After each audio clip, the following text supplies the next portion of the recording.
आज तक हम 100% वोटरों को पोलिंग बूथ तक खींच के नहीं ला पाए जी।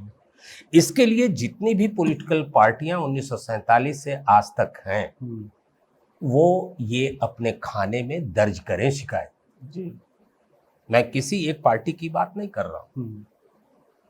प्रयास तो सबने किया, लेकिन ये 100% इसलिए नहीं हो पाया। तो पूरे हिंदुस्तान के पॉलिटिकल पार्टियों को आश्चर्य होता है कि पेशाब उसाब करने के लिए ये सब खोलवाना का क्या मतलब है भाई जी। जो जहाँ रहता है वही कर लेता है। हिंदुस्तान के लोगों की तो अन्यथा न लगे, हमारे दर्शक खाली स्थान जहां देखा वही पेशाब कर लिया। लेकिन कभी किसी के ये दिमाग में भी नहीं आया कि जो गांव के ट्रेडिशन से होकर आए हैं कि साहब वहां औरत या तो देर सुबह चली जाएगी, और एक इलेक्शन मैं नाम नहीं लूंगा, आप खुद ही जान जाएंगे, जिस इलेक्शन में ये रेखा टूट गई। अब आप कहेंगे टूटी कैसे, इसका तर्क दीजिए जी। तो साहब अब बहन जी यूपी के अंदर गवर्नमेंट बनाने की स्थिति में नहीं है, तो सीट बचाने की स्थिति में नहीं, सीट बचाने की कहां गए सब वोटर।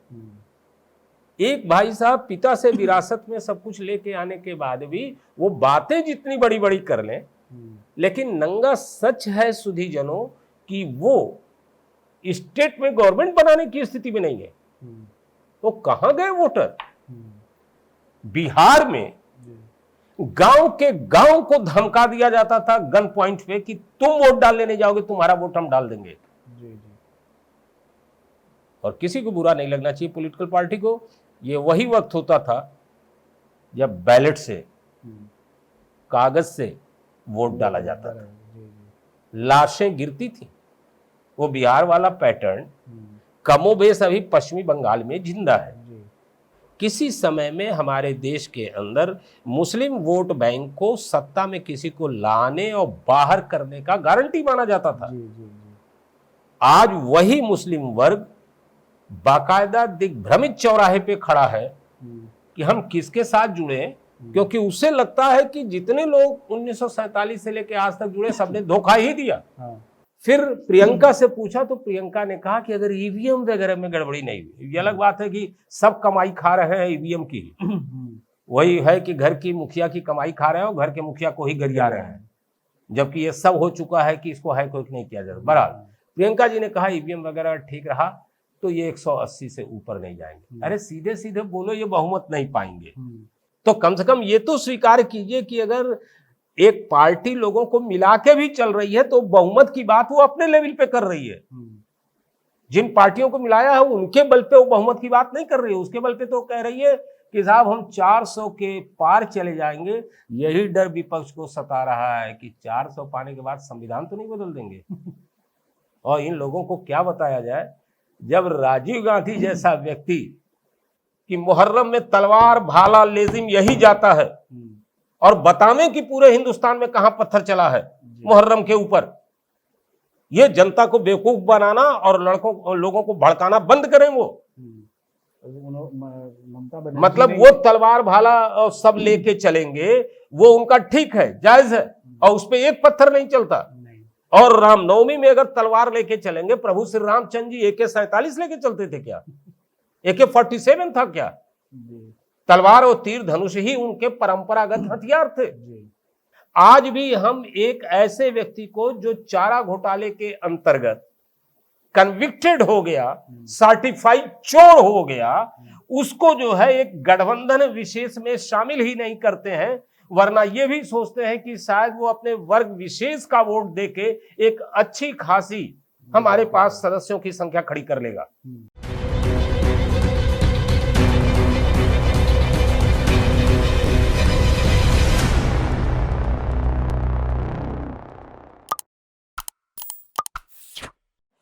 जय हिंद, वंदे मातरम। एक्सपोज टाइम्स में आपका स्वागत है। मैं हूं मुनेश श्रीवास्तव। आज हम बात करेंगे 2024 लोकसभा चुनाव की। चुनाव का पहला चरण यानी 19 अप्रैल का चुनाव पूर्ण हो चुका है। इसमें कुछ फैक्ट मैं आपके सामने रखूंगा। उससे पहले आप सभी दर्शकों से अनुरोध है कि हमारे चैनल एक्सपोज टाइम्स को सब्सक्राइब कर लें, बेल आइकन प्रेस कर लें ताकि हर वीडियो का नोटिफिकेशन आप तक पहुंचता रहे।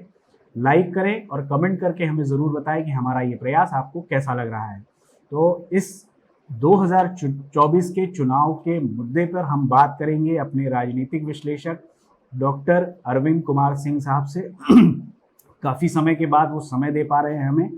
और इसके पहले हम बातचीत शुरू करें उससे पहले मैं कुछ फैक्ट आपके सामने रख देता हूं कि 2024 का जो पहले चरण का चुनाव पूर्ण हुआ है 19 अप्रैल को, उसमें 102 सीटों पे वोटिंग हुई है, जिसमें 62% वोट पूरे देश में पड़े हैं। सबसे अधिक वोट बंगाल में, त्रिपुरा में पड़े हैं, करीब 77 से 80% के बीच में, और 21 राज्यों में ये चुनाव हुआ है।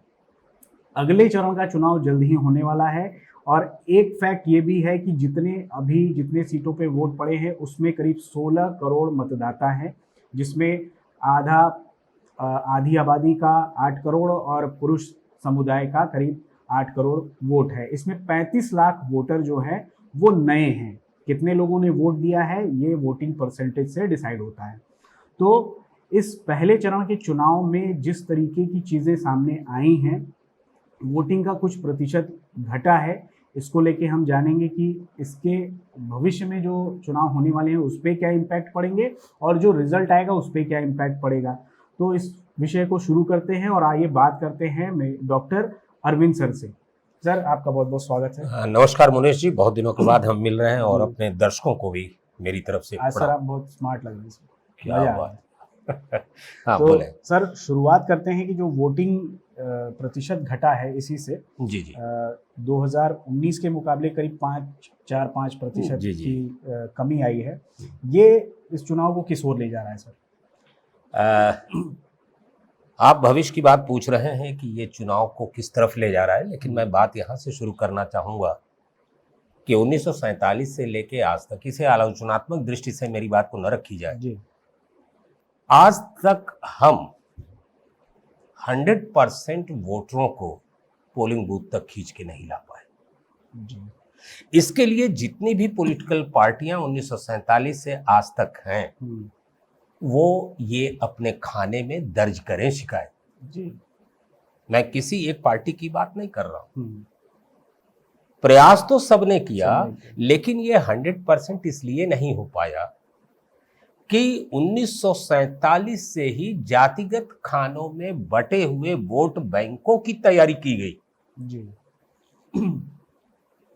अगर यह वोट बैंक जातिगत खानों से हटकर नेशनल, राष्ट्रीय लेवल तक जाता, देश प्रथम या हमारा प्रदेश प्रथम के लेवल पे जाता, हर व्यक्ति अपनी जिम्मेदारी को महसूस करता, या उस लेवल तक हम उसको ले गए होते कि वो महसूस करने लगे, तो शायद वोटिंग परसेंट ऊपर तक आता। हमारे लोकतंत्र की अगर ये विफलता है कि हम 100% लोगों को वोटिंग पोलिंग बूथ तक नहीं ले जा पा रहे हैं, तो हमें इस बात को स्वीकार करना चाहिए कि अभी काम करने का बहुत कुछ बाकी है। इसमें कई टेक्निकल रीजन, हाँ, बहुत से कारण हो सकते हैं। बहुत सारे लोग बाहर होते हैं, वो नहीं डाल पाते वोट। नहीं, मैं थोड़ी सी सुविधा दी गई है कि आप जहाँ रहते हैं नहीं, बाहर के लोगों को इसलिए हम नहीं मान सकते कि वो तो पोस्टल करते ही। देखिए, ये बाहर का मतलब कि जैसे जो अपने शहर से दूसरे शहर में काम कर रहे हैं, हाँ, मौके उनके लिए भी सुविधा है। नहीं, देखिए, जाहिर सी बात है कि इसका कहीं न कहीं एक, अगर कम शब्दों में कहा जाए तो आपके अंदर की इच्छा वोट डालने के प्रति, ये सबसे बड़ी चीज है। सुविधा तो दे रखी है गवर्नमेंट ने, हर जगह सुविधा दे रखी है। सेना के जवान पोस्टल बैलेट से जो है वो अपनी वोटिंग डालते हैं। और इस बार तो चुनाव आयोग ने एक नया जो है प्रयोग किया कि जो बुजुर्ग हैं उनके घरों से वोट को लेना। तो हम व्यवस्था नहीं कर पाए, इसको हम एक्सेप्ट नहीं करेंगे। लेकिन अभी भी हमने लोगों के अंदर ये इच्छा नहीं पैदा कर पाए हम कि वोट डालना अनिवार्य है। उसका सबसे बड़ा कारण ये है, हालांकि ये लागू नहीं होना चाहिए, लेकिन फिर भी मैं कहता हूं कि उसका कारण ये है कि हम उसमें ये नहीं देखते कि हमारा क्या नुकसान होगा या क्या फायदा होगा। हमारा कुछ बनता बिगड़ता नहीं, अगर सीधे सीधे शब्दों में को, इसलिए हम पोलिंग बूथ तक जाने को बहुत गंभीरता से लेते नहीं। तो उसमें कोई नुकसान नहीं है, इसलिए लोग अपनी सुविधा, जाहिर सी बात है। लेकिन अभी बहुत तेजी से टीवी चैनलों पे इस बात की बहस चल रही है कि साहब 19 के कंपैरिजन में इस बार वोटिंग प्रतिशत घट गया। तो इसका क्या मतलब हुआ? जी पहले तो मैं आपको यही समझा दूं कि ये वोटिंग प्रतिशत घट गया, इसका क्या मतलब हुआ? ये मतलब क्यों लोग खंगाल रहे हैं भाई? इसका भी कोई मतलब हो सकता है क्या? हाँ, मतलब इसलिए हो सकता है कि पहले तमाम पॉलिटिकल पार्टियों ने अपने अपने जातिगत समीकरण बना रखे थे और एक छोटा सा विभाजक रेखा वोटिंग के संदर्भ में समाज में खींच दी गई थी कि अपर क्लास वोटिंग के लिए नहीं जाता, बाकी का जो क्लास है वो खुलकर वोट डालने के लिए जाता है, और जो अपर क्लास नहीं है वो खुलकर वोटिंग डालने के लिए जा रहा है, तो वो तो साहब हमारा ही है। पार्टियां भी विभाजित की गई थी इस तरह के वोटिंग पैटर्न पे। अपर क्लास के खाने में बीजेपी को रखा गया था, बहुजन जो होते थे वो खाने में चले गए थे वो मायावती जी के। यादव बिरादरी एक अच्छा खासा खामा चला गया था जो है वो अखिलेश यादव जी के। और अगर माना जाए कि अंडरलाइन करके कोई किसी के खाने में था तो 1947 से लेके वो कांग्रेस के साथ था। उसमें सभी क्लास थे। नहीं, मैं पर्टिकुलर इशारा किया क्योंकि देश का बंटवारा हुआ था, मैं नाम नहीं ले रहा हूं। उन्हीं की वजह से तो ऐसा लगा कि यहां रह गए तो उन्हीं की कृपा से, और उन्हीं की कृपा से वहां चले गए तो वो दूसरी पार्टियां चिल्लाएं। हमारा क्या उसमें रोल है? बड़ा तुष्टीकरण। अब ऐसे में जब ये विभाजक रेखा खींच दी गई तो एक लंबे पीरियड तक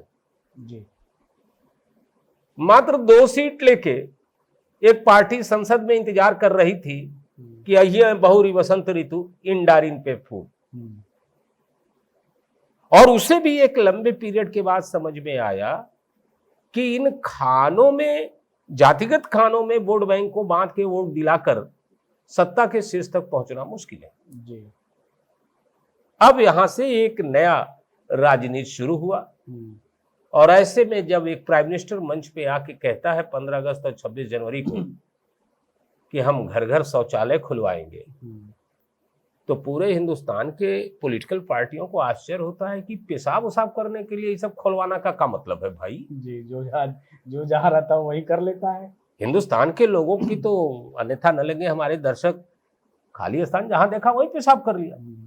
लेकिन कभी किसी के ये दिमाग में भी नहीं आया कि जो गांव के ट्रेडिशन से होकर आए हैं कि साहब वहां औरत या तो देर सुबह चली जाएगी या अपने को रोकेगी संध्या होने का, और फिर वो झुंड में खेतों में जाती थी शौच के लिए। बहुत बड़ी समस्या थी जिसको कोई देख नहीं सकता, और किसी का ध्यान इस तरफ नहीं गया, मैं कहना चाहता हूं। और यहां से ज्यादा वोट का प्रतिशत और कम वोट के प्रतिशत में फर्क पड़ना शुरू हुआ। और एक इलेक्शन, मैं नाम नहीं लूंगा, आप खुद ही जान जाएंगे, जिस इलेक्शन में ये रेखा टूट गई। अब आप कहेंगे टूटी कैसे, इसका तर्क दीजिए जी। तो साहब अब बहन जी यूपी के अंदर गवर्नमेंट बनाने की स्थिति में नहीं है, तो सीट बचाने की स्थिति में नहीं, सीट बचाने की कहां गए सब वोटर? एक भाई साहब पिता से विरासत में सब कुछ लेके आने के बाद भी वो बातें जितनी बड़ी बड़ी कर लें, लेकिन नंगा सच है सुधी जनों कि वो स्टेट में गवर्नमेंट बनाने की स्थिति में नहीं है। तो कहां गए वोटर? और मैं फिर इस बात को दोहरा रहा हूं, पैटर्न तो उसी जगह है। आज भी मैं आक्षेप नहीं लगा रहा हूं, लेकिन जिनके पेट भरे हुए हैं वो वोट डालने के लिए कम ही जाते हैं। इशारा मैं कर रहा हूं कि अगर पेट भरे हैं तो वोटिंग करने वो नहीं जाएंगे, वो प्रतिशत को कम करते हैं। कभी मैंने नहीं देखा कि अपर क्लास जो नहीं है उसने वोटिंग प्रतिशत कम किया हो। डाटा उठा के देखिए और बताइए हमको साहब। ये होता था, उनके वोटिंग प्रतिशत कम होते थे उनके कारण नहीं। बिहार में गांव के गांव को धमका दिया जाता था गन पॉइंट पे कि तुम वोट डालने नहीं जाओगे, तुम्हारा वोट हम डाल देंगे। और किसी को बुरा नहीं लगना चाहिए पॉलिटिकल पार्टी को, ये वही वक्त होता था जब बैलेट से, कागज से वोट डाला जाता था, लाशें गिरती थी, वो बिहार वाला पैटर्न कमोबेश अभी पश्चिमी बंगाल में जिंदा है। जी। अब आपके मूल सवाल पे आते हैं, वोटिंग प्रतिशत कम हुआ तो यहां एक और नरेशन बदला है जिसको लोग समझ नहीं रहे हैं। लाभार्थियों की संख्या बढ़ गई, जो अपर क्लास नहीं है उसको सुविधाएं मिली, राशन मिला। यहां से एक पार्टी ने उस वोट बैंक में सेंध लगा दिया जो उसे कभी मिलता ही नहीं था।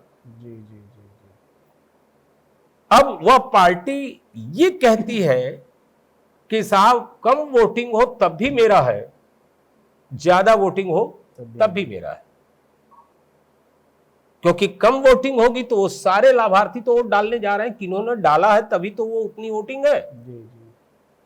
तो न डालने वालों में कौन है भाई? अब आप नाराज होइए चाहे जो होइए, न डालने वालों में अपर कास्ट ही होता है।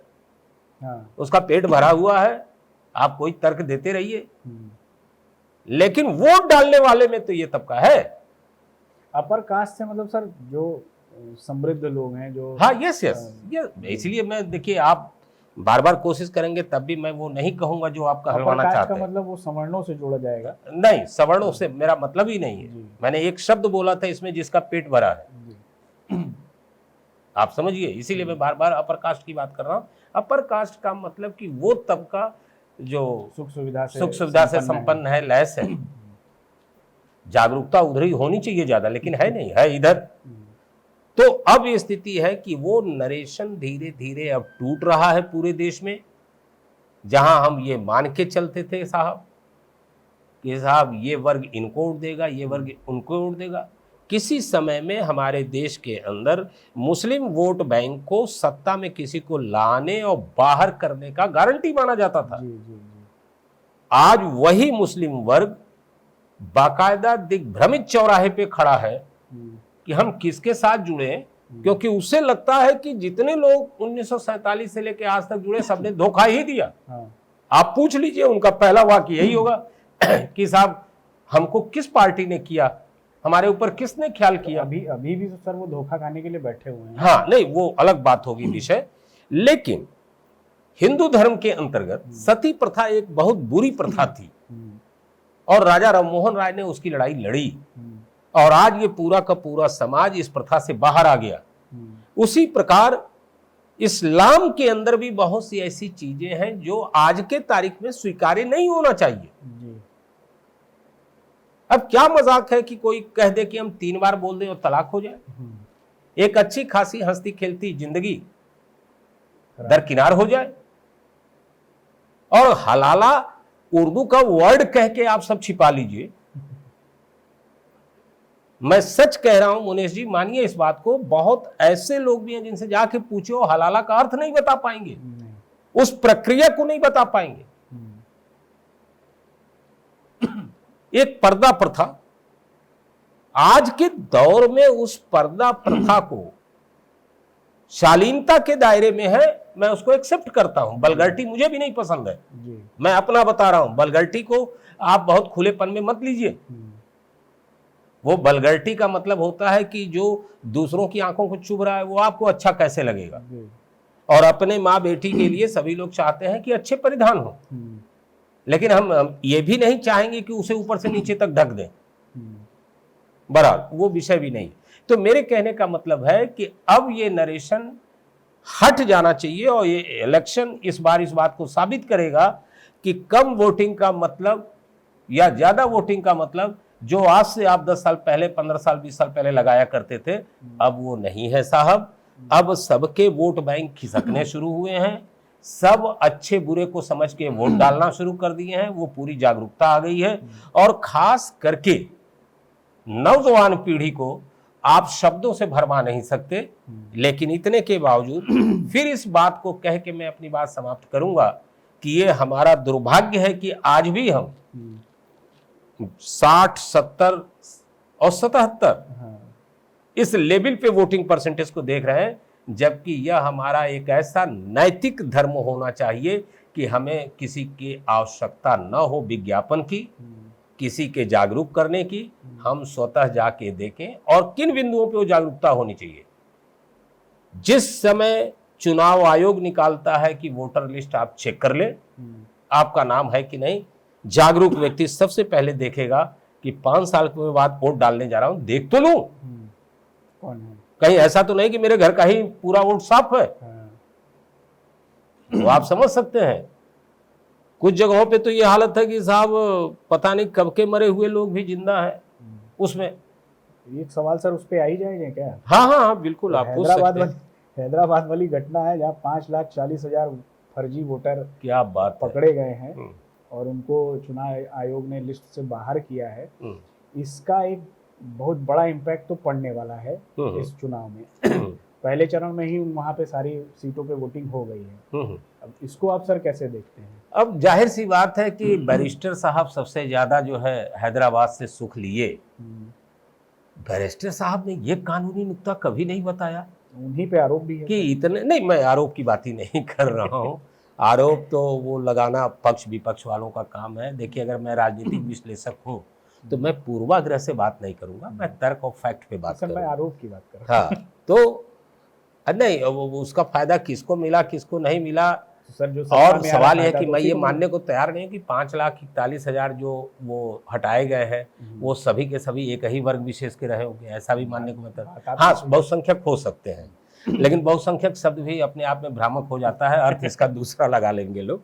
मैं सिर्फ इतना ये कह रहा था कि सबसे पहले तो मैं चुनाव आयोग से पूछना चाहता हूँ, ये थे क्यों इतने दिन तक? आप वोटर इसको जो है आमंत्रित करते हैं कि नए वोटर आके जुड़ जाएं, पुराने लोग देख लें उनका नाम है कि नहीं। अब कमाल की बात है, आपको भी नहीं पता चला, आप इलेक्शन कराते रहे। 5,41,000 छोटी मोटी संख्या नहीं है, 10, 5, 20 की जी। तो ये तो एक ऐसा मुद्दा है कि कम से कम एक इंक्वायरी तो सेटअप होनी चाहिए, ऐसा हुआ कैसे? बिल्कुल। इतने बड़े लोग उसमें कैसे रह गए? अब वो लोग ऊपर से आके अपना नाम लिखा रहे हो तो मैं नहीं कह सकता चुनाव आयोग के पास, लेकिन 5,41,000 साहब। और कमाल की बात है, वो मीडिया को भी बहुत फर्क नहीं पड़ता, एक लाइन में समाचार दे दिया, 5,41,000 को मतदाताओं का नाम काटा चुनाव आयोग ने, बस दैट्स ऑल, बात खत्म हो गई। कई जगह तो सर 5,40,000 वोट ही पड़ते हैं। हाँ है, छोटे छोटे कॉन्स्टिट्यूएंसी जो है वहां तो इतने ही वोट होंगे, और कितने जगहों पे इतने का फर्क होता है चुनाव में जो है जीत और हार का। अब ये दिलचस्प मैटर होगा कि इस बार के चुनाव में देखा जाए कि जो हार जीत हो रही है उसका परसेंटेज कितना आता है हैदराबाद से। अच्छा सर, एक हैदराबाद और तेलंगाना और तमिलनाडु में इस समय जैसे भारतीय जनता पार्टी एक उस जगह से अछूती रही है। इस चुनाव में और चुनाव के पहले लगातार भारतीय जनता पार्टी ने वहां पे पैड बनाने की कोशिश की है। हो सकता है ये एक मेरी तरफ से उनके पक्ष की बात कही जाने वाली लगे लोगों को, वो तर्क लेकिन दो ऐसे वहां पे नेता खड़े हुए हैं जिन्होंने वहां की राजनीति में एक गहरी पैठ बनाई है और जमीन पर उतर के काम कर रहे हैं। ये कितना प्रभावित कर रहे हैं इस चुनाव में? देखिए, एक चीज और बता दें, अब धीरे धीरे इलेक्शन एक बाकायदा प्रोजेक्ट की तरह हो गया है। अब आप ये सोचे, पुराने जमाने की तरह हम बैठे रहेंगे, इलेक्शन आएगा और लोग नहीं, ऐसा नहीं होता है। अब पूरा वर्क करना पड़ता है। आपने बिल्कुल सही कहा कि एक कोशिश किया, पॉलिटिकल पार्टी ने कोशिश क्या किया। हम लोग तो काशी के ही हैं और तमिल संगमम का एक कार्यक्रम चला। तमिल के लोग यहाँ काशी में आए, काशी के लोग वहां गए, उससे मैं जुड़ा हुआ था। हाँ, आप उससे जुड़े हुए थे। तो अब ये उस समय काशी के लोगों को भी ये नहीं समझ में आ रहा था कि ये तमिल के लोग यहाँ क्या करने आ रहे हैं। आते तो ऐसे पूरे हिंदुस्तान भर के लोग हैं, और जो लोग हमको सुन रहे हैं उनकी जानकारी के लिए बता दूं, काशी में पूरा हिंदुस्तान भी है। आप चले जाएंगे पक्का मोहाल की तरफ, तो वहां हर स्टेट के लोगों का मोहल्ला मिल जाएगा। तो काशी में हिंदुस्तान है और हिंदुस्तान में काशी है यहाँ। तो वो वर्क प्राइम मिनिस्टर साहब को ऐसा लगा कि अगर हमें पैठ बनानी है तो कुछ करना होगा। मुझे लगता है कि ये दो बहुत बड़े कार्य हुए थे, एक तो तमिल संगमम का, और दूसरा जो सिंगरौल लाके, सिंगौल जिसे कभी लोग कहते थे कि ये नेहरू जी की छड़ी है टहलने वाली, बहरहाल वो उनको मुबारक हो जो इस बात को कहते थे, और थी भी तो बड़ी खूबसूरत छड़ी की तरह वो दिखती थी। उसको लेके लोकसभा में स्थापित करना ये बहुत बड़ा कार्य, नई संसद में स्थापित करना, उसके विधिवत प्राण प्रतिष्ठा के साथ। अब इस बार का इलेक्शन इस बात को परिणाम के रूप में दिखाने का प्रयास करेगा कि इन प्रयासों का कितना फायदा हुआ। सर एक चीज बीच में जोड़ना चाहूंगा, जो मेरा अनुभव रहा है है। काशी तमिल संगमम में लोगों से इंटरेक्ट करने का मौका मिला। मीडिया मैनेजमेंट के तौर पे मैं मीडिया मैनेज कर रहा था वहाँ पे। जिस तरह का अनुभव तमिल से आए लोगों का था, और उस काशी तमिल संगमम में हर सेक्टर से लोग आए थे, चाहे वो बिजनेस क्लास हो चाहे वो किसान हो, उनकी खुशी का जो आप आकलन करेंगे तो उनको लग रहा था कि वो एक मतलब उनसे जुड़ रहे हैं जिससे कभी वो जुड़ नहीं पाए थे, और जुड़ना वो चाहते थे, वो खुशी उनके अंदर थी। तो ये कहीं ना कहीं तो इम्पैक्ट करने ही वाली है। नहीं, देखिए कुछ चीजों को मुनीष जी बड़े गहराई से समझने लायक है। देश आजाद हो गया तो खुशी तो सबको थी, लेकिन आप कहें कि अच्छा तो ये खुशी इस नेता के प्रति थी? नहीं, एक सेकेंड, ये खुशी इस नेता के प्रति थी तो बटे हुए लोग मिल जाएंगे फिर आपको, जो ही इस लेवल पे आप चले जाएंगे। उसी प्रकार हम सिर्फ अंदाज लगाते हैं।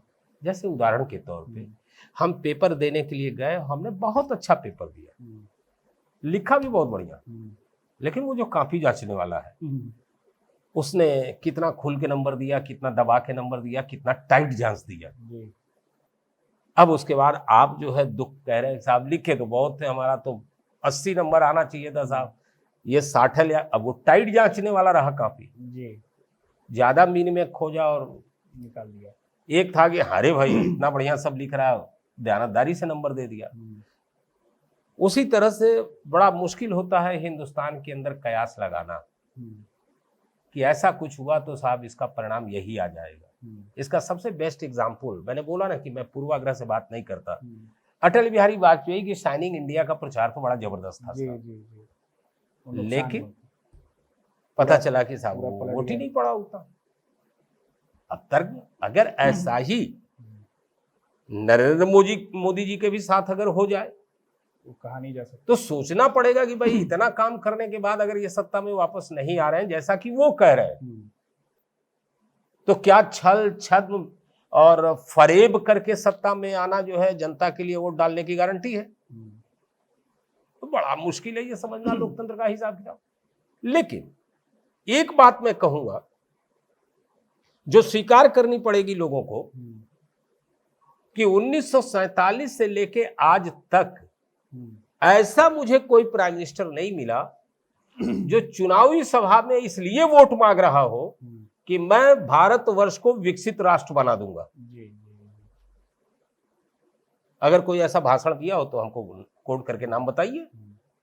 यानी विश्व परिदृश्य के ऊपर देश को ले जाने के नाम पे वोट मांगना निश्चित तौर पे ये बड़े हिम्मत का कार्य है, क्योंकि कहा यह जाता है कि इस देश के अंदर लोग अपनी रोटी से आगे सोचने को तैयार नहीं। तो कहीं ऐसा तो नहीं कि ये कुछ बहुत बड़ा सपना है, ये तो आने वाला वक्त 4 जून का बता देगा। दूसरे 400 पार अब की बात, ये कुछ ऐसा ही है जैसे आज तक मैं एक टीचर रहा हूं और आज तक जितने लड़के आए परीक्षा देके, मैंने पूछा यार पेपर कैसा हुआ, कोई लड़का नहीं मिला जिसने कहा कि सर फेल हो जाऊंगा, बड़ा रद्दी पेपर हुआ। नहीं, ठीक हुआ सर, बढ़िया हुआ। और जब रिजल्ट आया तो पता चला हाँ भाई तुम्हारे इसमें मात्र पासिंग मार्क आए हैं।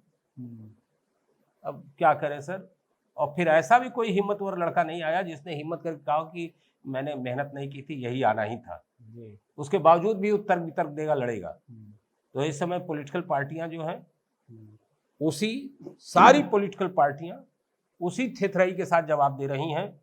ये तब तक जवाब देंगे जब तक 4 जून को रिजल्ट ना आ जाए, और 4 जून के बाद और थेथराई से बतियाएंगे कि हम नहीं हारे हैं, ये जनता को बरगला के वोट ले लिया गया। ये ऐसा होगा। तो 2014 से 24 तक का जो सफर रहा है राजनीति में, ये एक परिवर्तन पूरे वैश्विक स्तर पे देखने को भी मिला है, और वैश्विक स्तर के कई ऐसे बड़े नाम हैं जिन्होंने इसको परिवर्तन की संज्ञा दी भी है। तो 14 में 282 सीट बीजेपी ने हासिल की थी, 19 में 303 सीट हासिल की थी।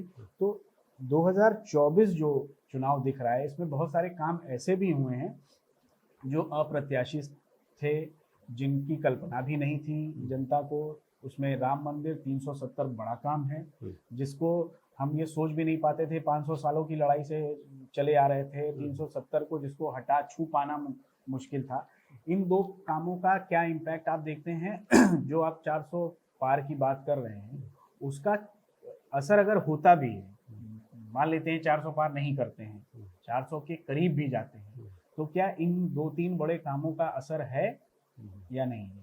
देखिए, पहली चीज तो या ये- एक चीज और छोड़ हाँ, या हाँ। विपक्ष जो है हाँ। उसकी कमजोरी का कारण है। देखिए, एक चीज समझिए, विपक्ष को अगर बहुत कम शब्दों में करें तो वो इस समय इंतजार कर रहा है कि बिल्ली के भाग से चीका टूट जाए। जी। विपक्ष ने इतने समय में किया क्या है? ग्राउंड लेवल पे कोई वर्क किया है? नहीं। उसके जो कार्यकर्ता हैं, क्या मुसीबत के वक्त में लोगों की जाके सहायता की है? मेरा इशारा सीधे सीधे कोरोना काल में था। जी जी। या उनके लीडर जो है इतने समय में कोई डायनेमिक कार्य किए हों? और उसके बाद भी ये सपना देखना कि जनता हमें ला दे, इनको हटा दे। अच्छा चलिए, इनको हटा दे और हमें ला दे, इसके लिए भी आपने क्या किया? तो सिवाय गाली देने के, गाली गलौज के, राजनीति का स्तर गिराने के, या जब कुछ भी नहीं समझ में आया तो हुआ कि साहब हम लोग बिखरे हैं, अगर सब लोग मिल जाएं तो शायद इनको परास्त कर दे। वो भी प्रयास किया, लेकिन आप मिल भी नहीं पाए। और उस न मिलने में एक कारण है। जाहिर सी बात है कि जिसकी भी सीट ज्यादा आएगी वो तो दावा ठोकेगा प्रधानमंत्री का। उसको नेतृत्व चाहिए, नेतृत्व चाहिए। तो फिर वो शुरुए से जो है वो कार्रवाई लेके चलेगा कि बंटवारे में भी सीट हम अपनी रखेंगे, हमारी ज्यादा आ जाए। यही उनके न मिलने का सबसे बड़ा कारण है। यानी दूसरे शब्दों में, देश हित वगैरह से इनको कुछ लेना देना नहीं है, इनको अपने हित से लेना देना है, और इसलिए सारी बात हो रही है। अब आइए इधर, अब की बार 400 पार, एक साइकोलॉजिकल गेम भी चल रहा है इस पूरे के पूरे जो है वो इलेक्शन कैंपेन के अंतर्गत, कि हम दूसरे को कितना डिमोरलाइज कर सकते हैं, कितना जो है उसको हम इन्फैटी कॉम्प्लेक्स के अंतर्गत ले जाएं। और ये प्राइम मिनिस्टर की एक स्टाइल है कि बहुत बड़े जो है चैलेंज रख के वो चलते हैं, और जिससे कि बाकी नीचे वाले उससे डिमोरलाइज की स्थिति में जाए। निश्चित तौर पे दक्षिण कभी जो है भाजपा का गढ़ नहीं रहा। आज भी पूरी कोशिश करने के बाद वहां कुछ अपने लिए तलाश ले रहे हैं, लेकिन बहुत कुछ नहीं तलाश पा रहे हैं। तो how can it be possible कि 400 पार? हाँ, हम ये मान सकते हैं कि अगर यूपी ने प्लस कर दिया तो संभवतः, तो निश्चित तौर पे इनकी पिछली बार की जितनी सीट आई थी उससे बीजेपी थोड़ा आगे जाएगी। तो अब जैसे बीजेपी का 400 पार, ये हमारे स्पोर्ट्स की दुनिया में भी होता है। सामने वाली टीम को डिमोरलाइज करने के लिए उसके पहले किटअप्स होके जो है हम आ जाएंगे मैदान के अंदर, वार्म अप वगैरह करने लगेंगे, अभी तैयार होके आ रहे हैं भाई साहब। उसके बाद खेल शुरू हो गया, खेल शुरू होते 2-3 गोल मार देना है, ताबड़तोड़ अंडर प्रेशर ले लेना है। इस खेल में नरेंद्र मोदी जी बहुत माहिर है। इतना ऊपर ले जाके टारगेट रख दिया कि विपक्षी पार्टी सोच भी नहीं सकती। तो आपके कहने का मतलब ये है सर कि अगर 400 से नीचे भी आती है तो विपक्ष अपनी जीत समझेगा? नहीं, फिर वो ये तो बड़ा मुश्किल सवाल हो गया। आज एक और कमाल की चीज है जो मैं आपसे कह दूं जी, और ये बड़ा वायरल भी हुआ कि राहुल जी ने जब गाजियाबाद में जो है अखिलेश जी के साथ जो है वो प्रेस कॉन्फ्रेंस किया, तो किसी पत्रकार ने पूछा जी, तो इन्होंने कहा कि वो 150 से ऊपर नहीं जाएंगे। पूछा जब अखिलेश जी से तो कहा गाजियाबाद से गाजीपुर तक एकदम साफ हो जाएंगे। फिर प्रियंका से पूछा तो प्रियंका ने कहा कि अगर ईवीएम वगैरह में गड़बड़ी नहीं हुई, ये अलग बात है कि सब कमाई खा रहे हैं ईवीएम की, वही है कि घर की मुखिया की कमाई खा रहे हैं और घर के मुखिया को ही गरिया रहे हैं, जबकि ये सब हो चुका है कि इसको हाईकोर्ट नहीं किया जाता। बहरहाल प्रियंका जी ने कहा ईवीएम वगैरह ठीक रहा तो ये 180 से ऊपर नहीं जाएंगे। अरे सीधे सीधे बोलो ये बहुमत नहीं पाएंगे, लेकिन तुम जैसे घटा के सीटों को आप इनको दिखाना चाहते हैं कि अरे कहाँ 400 का देख रहे हो ऐसे हो, वैसे ही मोदी जी 400 बता के दिखा रहे हैं कि कहाँ तुम सोच रहे हो। कमाल की बात है, विपक्ष अपना नहीं बता रहा है कि मैं कितना पाऊंगा। समस्या ये है कि तो विपक्ष भी मोदी का ही बता रहा है, मोदी तो अपना बता ही रहे हैं। नहीं, जो लोग ये कह रहे हैं कि 200 सीट आएगी, उनका वो 300 सीट से ऊपर चुनाव भी तो नहीं लड़ रहे हैं। फिर वही बात मैंने तो एक शब्द में आपसे कहा, इसको समझिए।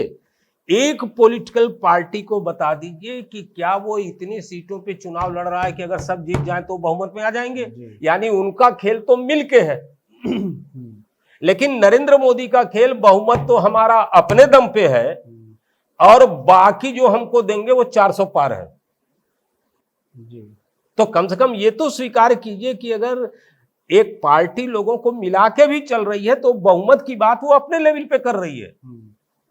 जिन पार्टियों को मिलाया है उनके बल पे वो बहुमत की बात नहीं कर रही है, उसके बल पे तो कह रही है कि साहब हम 400 के पार चले जाएंगे। यही डर विपक्ष को सता रहा है कि 400 पाने के बाद संविधान तो नहीं बदल देंगे।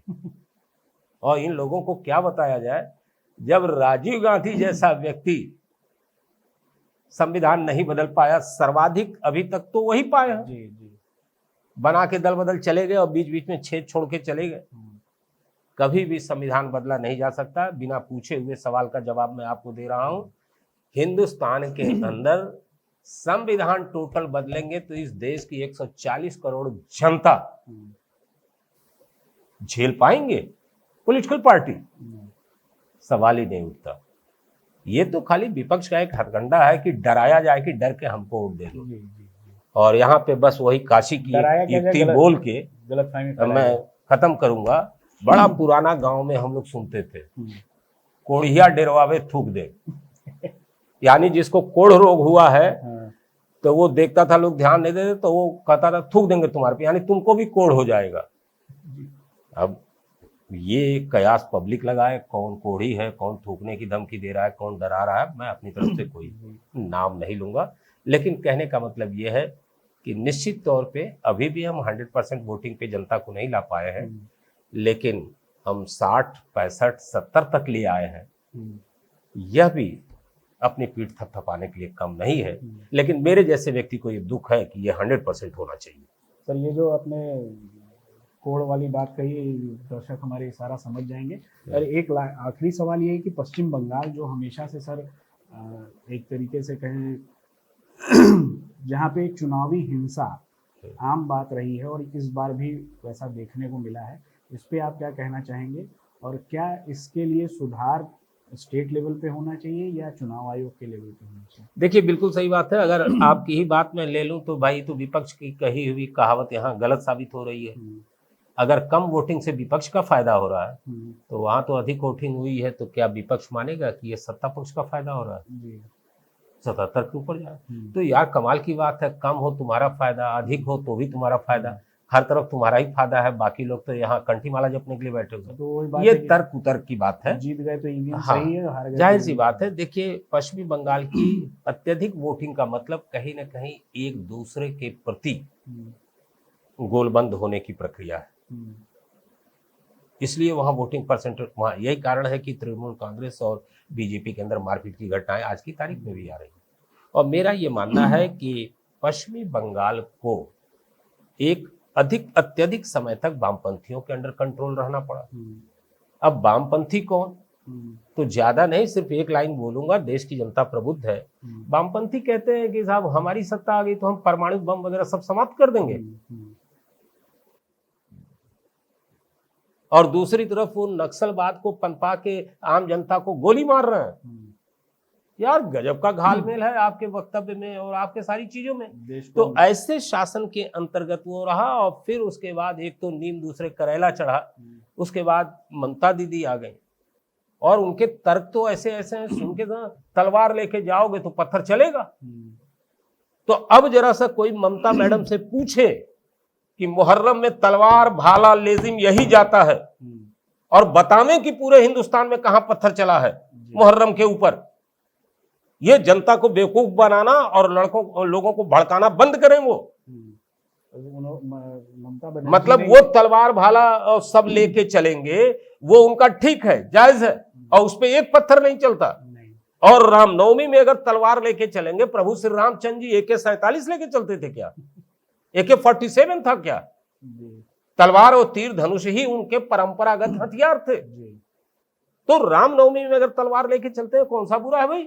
अगर आप शाह हसन और हुसैन के लिए, उस शहादत के उस पूरे दृश्य को दिखाने के लिए आप भाला तलवार सब लेके चलते हैं, उसको जनता के सामने बताते हैं कि साहब ऐसे ऐसे शाह हसन और हुसैन का कत्ल हुआ था करबला में, तो हम भी अपनी पुरातन परंपरा को याद करते हैं।